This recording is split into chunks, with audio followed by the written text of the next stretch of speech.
Alunos que não leem livros durante as férias perdem habilidades de leitura e de ortografia. A perda é mais grave entre alunos de baixa renda e pode chegar ao equivalente a 2 meses de escola. Veja só, essa conclusão está numa pesquisa feita nos Estados Unidos pela National Summer Learning Association, uma instituição de apoio à educação. Segundo um outro estudo da Universidade do Tennessee, crianças e adolescentes que leem livros durante as férias tiram notas mais altas em testes de leitura.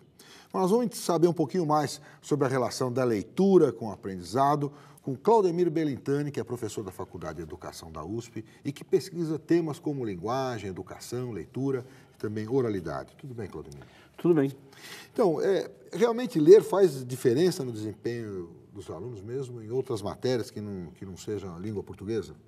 Com certeza. A leitura tem uma dinâmica, empresta ao sujeito uma dinâmica para que ele resolver problemas em qualquer disciplina. Ele vai depender sempre da leitura em qualquer disciplina, em situações sociais também, de trabalho, de vida. Que tipo de leitura te leva a isso? Qualquer coisa? Ler bula de remédio, gibi, essas não? Ou tem que ser textos mais sólidos, mais longos, mais complexos? Então, a leitura se põe dentro dessa diversidade, né, de textos curtos, leituras rápidas, leituras fluentes do dia a dia, leituras para se divertir, leituras para estudos. Então, se a gente mapear esse campo da leitura, a gente percebe que quanto mais o leitor trabalha dentro dessa diversidade, ele tem também essa diversidade enquanto habilidade para lidar na vida. Agora, o importante é que ele comece a entrar para os textos mais complexos, para textos, por exemplo, de literário, de grande extensão, ensaios, enfim, textos que possam dar um aprofundamento a qualquer projeto de vida que ele tenha, a qualquer situação de estudo, enfim. A gente percebe hoje, por exemplo, mesmo na sociedade da informática, da internet, que os jovens que leem muito rapidamente podem ser habilidosos, por exemplo, na internet, no uso das ferramentas contemporâneas. No entanto, quando se tem que desenvolver um projeto mais aprofundado, uma pesquisa mais aprofundada, ele pode fazer isso de uma maneira muito superficial se ele não for um leitor, ou ele vai ter que recorrer a um pesquisador e a um leitor que aprofunde os temas. Entendo. Agora, a gente falou agora há pouco de 2 pesquisas feitas nos Estados Unidos sobre esse hábito de leitura de alunos, né? Quer dizer, alunos que leem durante as férias se dão bem. Aqueles que deixam para um mês de ler, eles perdem tempo, perdem terreno. Esse tipo de pesquisa foi feito no Brasil também ou só tem pesquisa fora do Brasil? Eu não conheço uma pesquisa explorando as férias. Tá. Eu tenho algumas vivências, né? Talvez eu possa falar sobre elas. De fato, eu fui professor e a gente percebe que, dependendo do estágio e o nível de leitura dos alunos, ficar um mês sem ler pode fazer diferenças importantes na continuidade dos estudos. Tanto é que boas escolas, isso em São Paulo, isso eu já constatei, têm programas de leitura para férias, oferece para a família opções, né? Não só de leitura, mas também visitas a museus, enfim, tentar fazer das férias também um período de atividade intelectual, não apenas de diversão, descanso, enfim. Por exemplo, um livro, numa viagem da família, se pode levar um livro que talvez trabalhe com a localidade, trabalhe com a cultura local, né? Enfim, é sempre possível associar o período de férias com alguma leitura, com algum trabalho intelectual. Então, você pesquisa isso. O volume de leitura dos alunos da educação básica hoje, quer dizer, o jovem que entra até o ensino médio, ele tem diminuído? A gente pode dizer isso, que ao longo dos anos o jovem lê menos? Olha, não há uma pesquisa que possa comparar ao longo dos anos, mas a impressão que a gente tem é que o jovem hoje lê textos mais curtos, textos menos complexos. Notícias? Isso na própria escola. A própria metodologia de ensino hoje, inspirada em determinadas teorias, acaba favorecendo uma tipologia textual diversificada e pouco profunda. Você mesmo citou aqui leitura de bula, leitura de receita. Coisa, jornal, enfim, nos programas, nos livros didáticos, com a ideia de que você tem que ter uma diversidade no livro didático, eles apresentam uma diversidade e não a profundidade. Então, o texto mais denso, que o aluno não... Uma receita, por exemplo, o aluno aprende no cotidiano, ele não precisa da escola para ensinar. Mas, por exemplo, penetrar num texto, fazer inferências mais fortes, descobrir os escondidos, as abstrações do texto, de fato, ele precisa da ajuda do professor. E esse tipo de texto mais denso, que exigiria uma leitura mais aprofundada, ele está desaparecendo da escola. A gente sabe, a gente já falou aqui muitas vezes aqui no Universo TV, que os filhos de famílias que não leem ou que não têm o hábito da leitura, eles têm um desempenho pior na escola e tal. Né? Então, vamos dizer, uma família que não... Eu tenho que entrar nesse assunto, como incentivar a leitura. Acho que agora a gente podia falar sobre isso. Como famílias que não têm o hábito de ler, mas que sabem que a leitura é importante, podem incentivar seus filhos a lerem? Já que elas não têm a biblioteca em casa, o cara não compra jornal, não lê jornal, não gosta de ler jornal no trabalho, sei lá, não lê na frente dos filhos. Como é que ele pode incentivar o filho a ler e fazer daquele menino leitor? Porque o exemplo a gente sabe que é a coisa mais forte aí, né? Então, veja bem, a leitura, uma família que lê não necessariamente vai gerar leitores. E uma família que não lê não necessariamente vai gerar não leitores. Existem inúmeras exceções. Existem filhos de analfabetos que viram escritores. O Graciliano Ramos nasceu no sertão, numa situação que não tinha absolutamente nada para se ler. O pai dele vai tentar alfabetizá-lo com muita dificuldade, com uma brutalidade enorme. Enfim, até os 9 anos ele dizia, eu não conseguia ler absolutamente nada.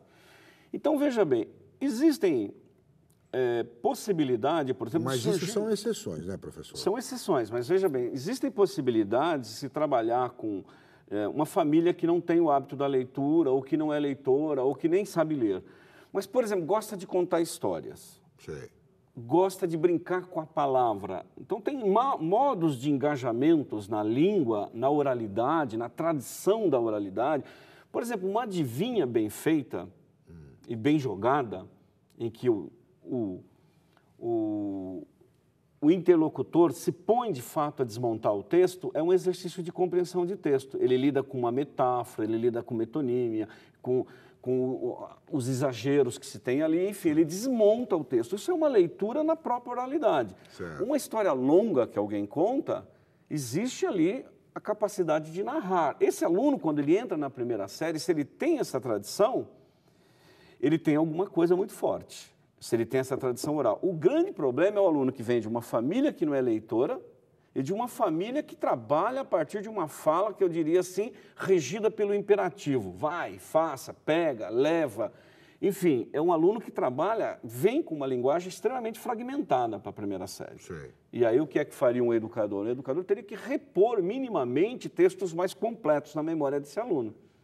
Por exemplo, trabalhar a memorização, a poesia, por exemplo, as parlendas, os textos tradicionais, desenvolver a narrativa.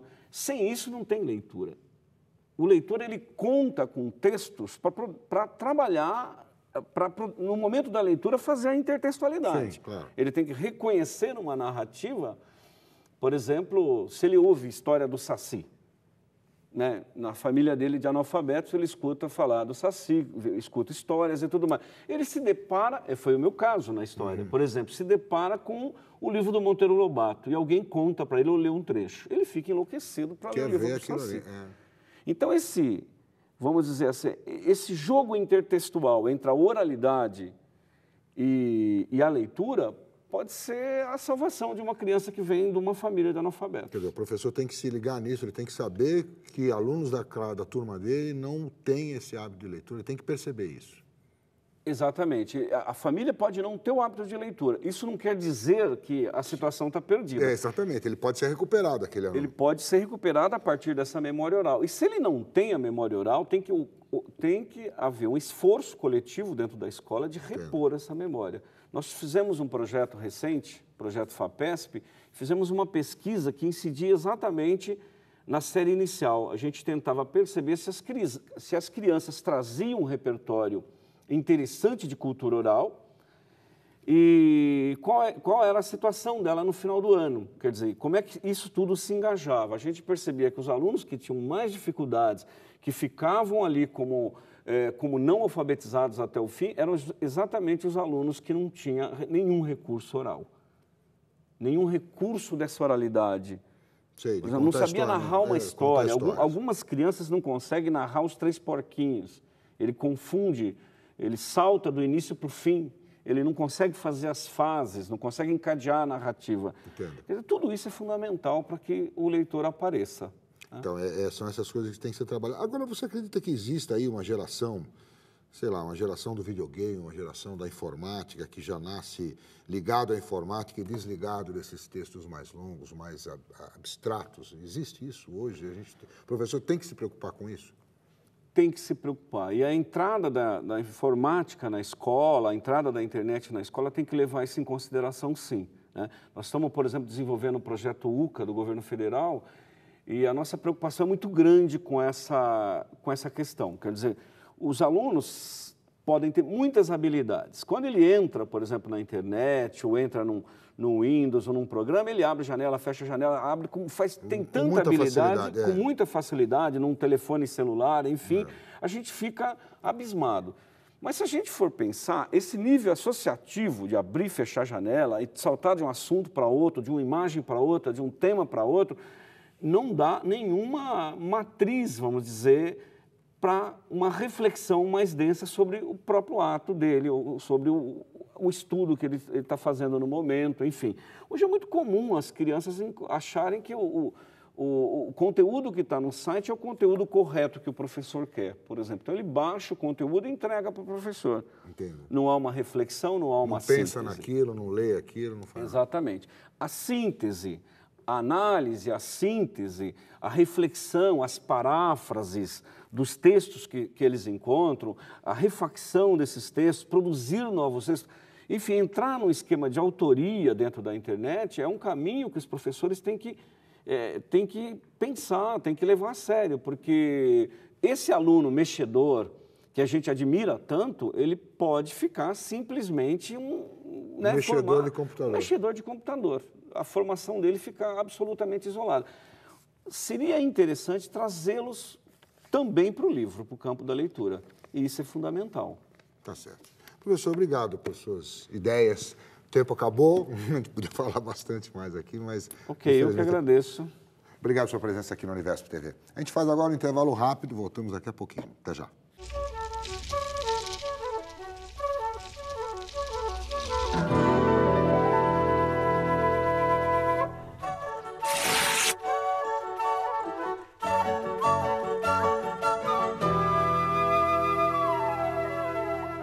Cálculos do movimento Todos pela Educação, com dados do Censo da Educação Básica de 2008, mostram o tamanho desse desafio. No ensino fundamental, por exemplo, apenas 39,3% das escolas têm biblioteca. O déficit maior está na rede pública e as escolas municipais têm menos bibliotecas que as estaduais. Um outro problema é a falta de profissionais. Precisaríamos formar 10 vezes mais bibliotecários do que temos hoje. Segundo a lei, as escolas precisam ter pelo menos um título para cada aluno em seu acervo. Assim, uma escola com 400 alunos matriculados deve ter, no mínimo, 400 títulos na biblioteca. Bom, para conversar um pouco sobre como a biblioteca pode ser aproveitada nas atividades escolares, nós vamos falar aqui com Carlos Eduardo Klebs, que é pesquisador do grupo Alfabetização, Leitura e Escrita da Unicamp, que tem como foco as bibliotecas escolares. Tudo bem, professor? Tudo bem, Anderson. Bom, o senhor viu aqui, o senhor acha a lei boa? Vamos começar assim, é boa essa lei de obrigar toda a escola a ter uma biblioteca? A lei é boa. Obrigar as escolas a ter uma biblioteca, eu acho que é um passo, inclusive, que já devia ter sido dado há muito tempo. Uma vez que é difícil conceber um trabalho educacional à revelia dos livros e do permanente contato dos alunos com esse tipo de objeto cultural fundamental para a aprendizagem e para aquilo a que a escola se destina. Apesar disso, apesar de achar a lei boa, eu acho que ela também não toca na ferida. E aí que está a minha crítica a essa lei em particular. Porque seria uma oportunidade de resolver uma questão que a escola já tem há muito tempo, que é o que fazer com a biblioteca escolar, o que é uma biblioteca escolar. Como trabalhar com a biblioteca, é isso? Eu acho que é o próprio conceito de biblioteca. Na minha opinião, aqui na lei, eu até risquei aqui, para os fins desta lei, considera-se biblioteca escolar a coleção de livros, materiais videográficos e documentos registrados em qualquer suporte destinados à consulta, qualquer suporte, qualquer tecnologia, destinados à consulta, pesquisa, estudo ou leitura. Essa definição de biblioteca é boa, não, né? eu acho que é uma definição de biblioteca que tem a ver com a nossa herança cultural, de como a gente encara uma biblioteca. A biblioteca convencional, a biblioteca pública, o centro de memória, é uma biblioteca que tem, sim, essa natureza de ser um espaço de preservação de um acervo, de preservação de uma memória cultural. De colecionar títulos. De colecionar, mas não necessariamente de dinamizar. As bibliotecas, por exemplo, muitas delas das bibliotecas públicas possuem um balcão que me faz a mediação do acesso do leitor, do consulente, do sujeito que vai até a biblioteca, de modo que ele não frequente, ele não anda pelos corredores onde estão os livros. Ele fica lá e, às vezes, a criança chega na biblioteca pública e fala, eu quero entrar na biblioteca. A bibliotecária, às vezes, fala, mas você quer ler o quê? Eu não sei. Então volta para a escola, pergunta para o seu professor e depois você retorna aqui. O sujeito não retorna mais. Isso aconteceu comigo. Mas não é essa forma que você pensa em usar uma biblioteca escolar, né? A biblioteca, ela às vezes fica nesse dilema. Quer dizer, eu sou um espaço de preservação ou eu sou um espaço de dinamização. Se ela vai ser um espaço de dinamização, ela precisa de instrumentos para isso. E precisa pensar-se enquanto um espaço educacional. Dentro da escola, precisa pensar a sua função. A gente começa pela arquitetura, as bibliotecas nas escolas, muitas delas, porque a lei fala de colocar a biblioteca nas escolas, mas não fala das bibliotecas que já existem nas escolas que estão trancadas, subutilizadas. Já pela arquitetura, a gente vê que a escola é um espaço pouco privilegiado no âmbito do trabalho escolar.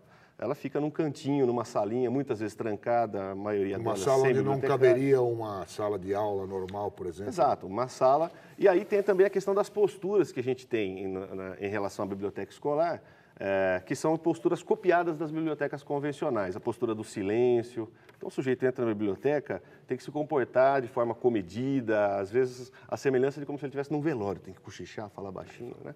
Quer dizer, para uma criança que nunca frequentou a biblioteca, que vem às vezes de uma família na qual o livro não é um objeto familiar, ela se sente pouco convidada a entrar naquele espaço que, historicamente, na nossa cultura, é delineado como um espaço para os eruditos, para os estudiosos, para os professores. O sujeito comum, ele não se sente próximo da biblioteca.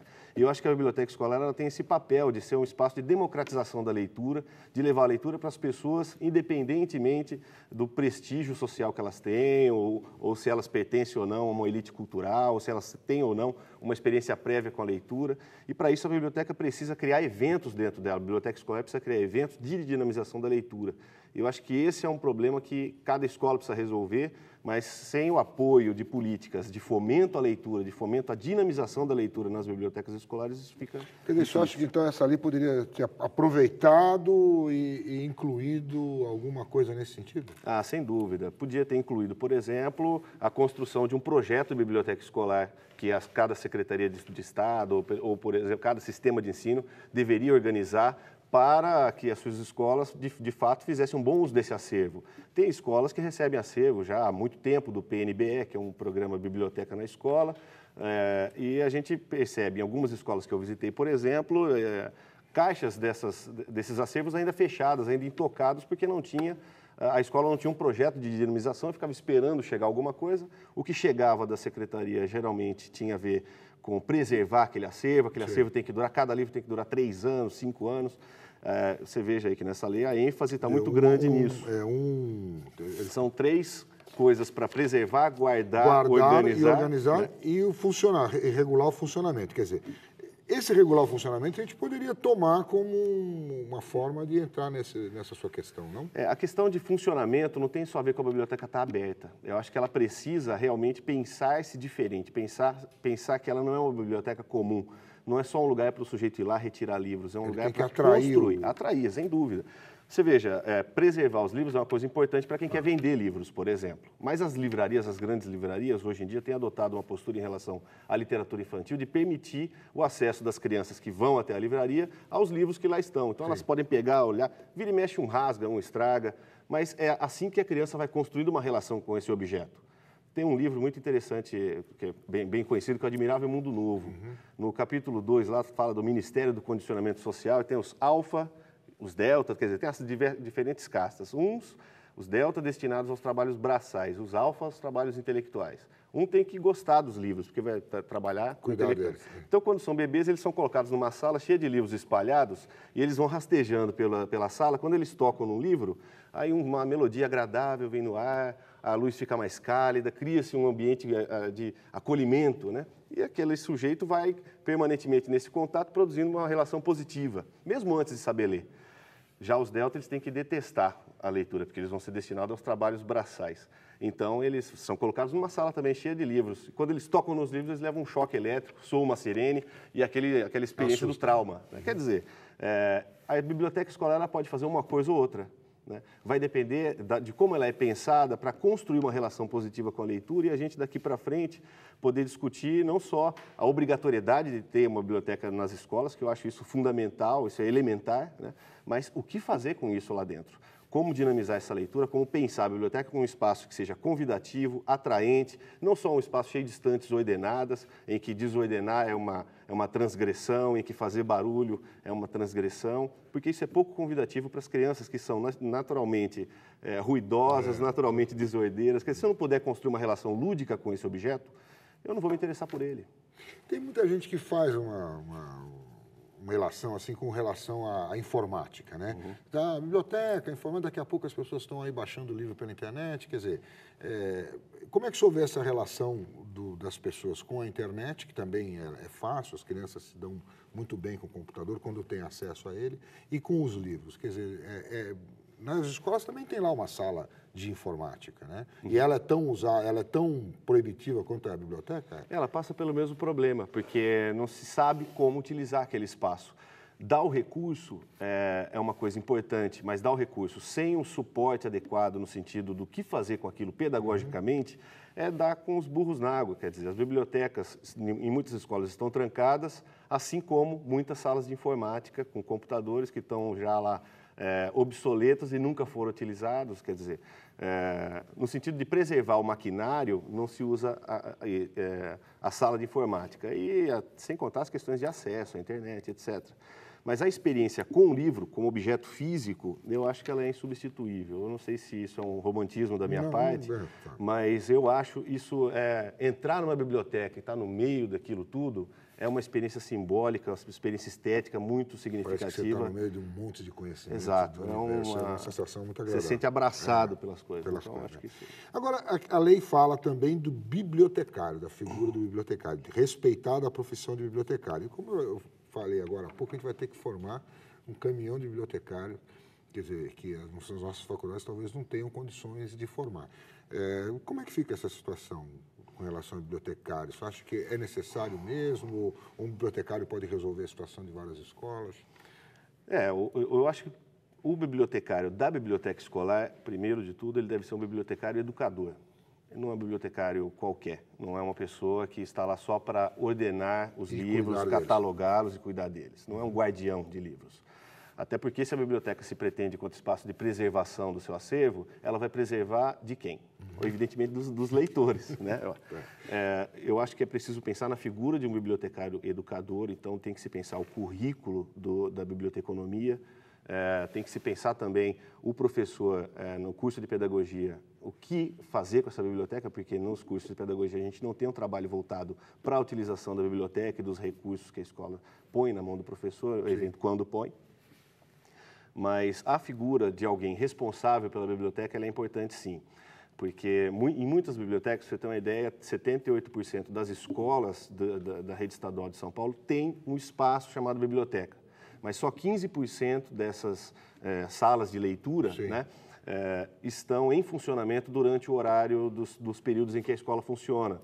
Então, quer dizer, não resolve nada, né? Muitas delas, a biblioteca, eu costumo falar que a biblioteca está esperando o Godot, né? Está esperando o leitor que não vem. E não vai chegar, porque quando ele chega, a porta está fechada. E às vezes assim, não se sabe nem com quem está a chave. Eu já cansei de ver em escola, fui visitar a escola para fazer uma pesquisa, né? E cadê a chave? Cadê a chave? Está com o coordenador? Não, está com o inspetor de alunos. Não acharam a chave. O senhor pode voltar outro dia, porque não acharam a chave da biblioteca. Isso acontece com os alunos também. Acontece, evidentemente. Bom, professor, nosso tempo aqui terminou. Obrigado aqui pelas suas dicas para os futuros bibliotecários, biblioteconomistas que vão cuidar dessas bibliotecas. Talvez esteja na mão deles mesmo esse papel, você não acha? Eu acho que agora a gente tem que trabalhar com a realidade que está posta. Se tem ou não biblioteca, é um problema que tem que ser resolvido, evidentemente. A lei está aí para isso.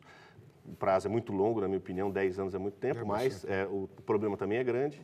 Mas o que é fundamental é que cada escola, partindo da sua realidade, comece a pensar a biblioteca como um espaço realmente importante no processo de aprendizagem, de construção do que a escola precisa construir, que é cidadania, conhecimento, cultura, enfim. Dá mais valor para isso, né? Professor, mais uma vez, obrigado. Então. Obrigado.